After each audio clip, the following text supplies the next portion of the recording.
দেশে সংখ্যালঘু নির্যাতন বন্ধ ও দোষী ব্যক্তিদের বিচার সহ ৮ দফা দাবিতে রাজধানীর শাহবাগ মোড় অবরোধ করে বিক্ষোভ করেছে হিন্দু সম্প্রদায়ের মানুষেরা। বিকেল 4:15টার দিকে তারা শাহবাগ অবরোধ করেন। হিন্দু সম্প্রদায়ের বিভিন্ন সংগঠনের সমন্বয়ে গঠিত সনাতনী অধিকার আন্দোলনের ব্যানারে এই কর্মসূচি পালন করে তারা। আন্দোলনকারীরা বলছেন, সরকার দাবি বাস্তবায়নে প্রতিশ্রুতি দিলে আগের আন্দোলন স্থগিত ঘোষণা করেন তারা। তবে দাবি না মানায় আজ আবারও তারা শাহবাগ অবরোধ করলেন। সংখ্যালঘু সুরক্ষায় আইন প্রণয়ন, সংখ্যালঘু মন্ত্রণালয় গঠন ও দুর্গাপূজার ছুটি 5 দিন করা সহ 8 দফা দাবি বাস্তবায়ন না হওয়া পর্যন্ত আন্দোলন অব্যাহত রাখার ঘোষণা দিয়েছেন সমন্বয়করা। দেশ যদি স্বাধীন হয় তাহলে আমাদের হিন্দু মন্দির কেন পাহারায় থাকতে হবে?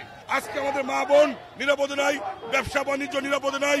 সম্মিলিত সংখ্যালঘু জোটের আন্ডারে আগামী শুক্রবার ঢাকার কেন্দ্রীয় শহীদ মিনারে বিক্ষোভ সমাবেশ এবং মিছিল অনুষ্ঠিত হবে।